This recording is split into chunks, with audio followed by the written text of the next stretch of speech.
Everybody has their thing. Whether you make things, sell things, build things, play things, we all work hard at our thing. While some of us are happy to do our thing on someone else's terms, a lot of us feel the need to forge our own path.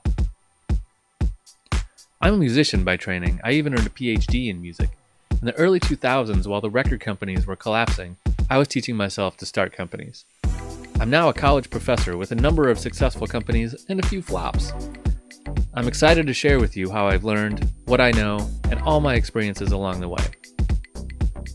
My job is to share what I've learned in a simple, understandable way, because I believe anyone can turn their thing into a successful business.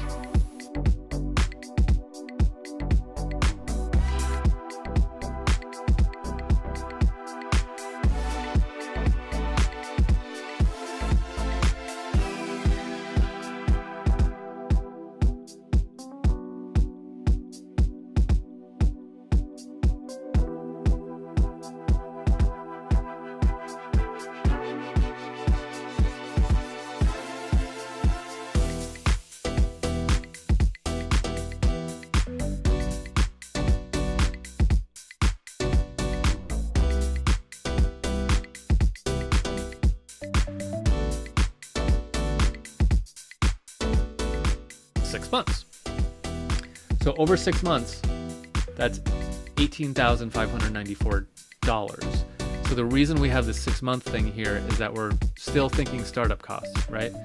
So we're going to try to start up with 6 months of not making a single sale. We're going to assume that the worst case scenario happens. Not a single sale for 6 months. You have to be super, super tight on money. I remember when we first started being on the phone with my bank about like a $5 bank fee. I spent an hour fighting about why we were charged that, and eventually I got it taken off the account because every dollar matters. The reason I don't like equity financing, other than it's a mountain of paperwork and it's fairly tedious, you're going to give up a lot of your company. You're going to give up control of some amount of control of your company by selling it off. There are a lot of predators out there that will make something look like a grant when it's actually a loan or something worse, a really bad loan. So be careful. The best place to go is just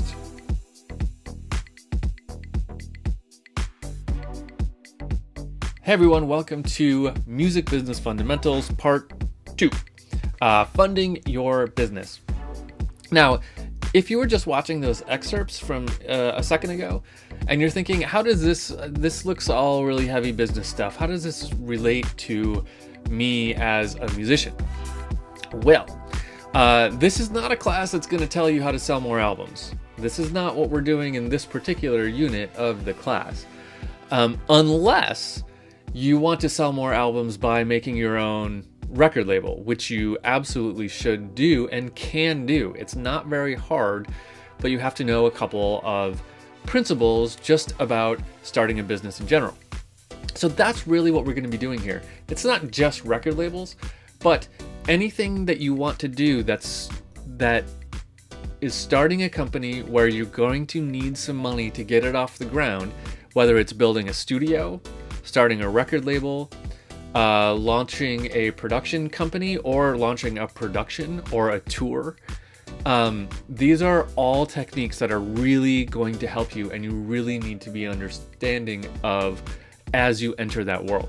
So in this class, we're going to talk about a bunch of different ways of raising money for a new project.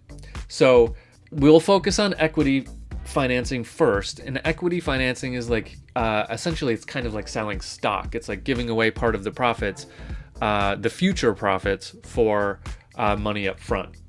It's dangerous and I don't recommend it, but I'll tell you how to do it. We'll also talk about taking on debt, things you should look for, things you should be leery of. We'll talk about crowdfunding a little bit, and then we'll talk about what I call bootstrapping, or it's not my term, but what is called bootstrapping. It's a term that basically means don't give away equity and don't take out a loan, but find a way to do it anyway. It's kind of the magic solution to everything. I'll give you example budgets. We'll do some number crunching, but not too much. I don't like number crunching, so because I'm a musician, I don't like numbers past 4. So you probably don't either. So I hope you decide to join me in this class. It's going to be a lot of fun. We're going to get real deep into how to raise money for your project. So let's get started.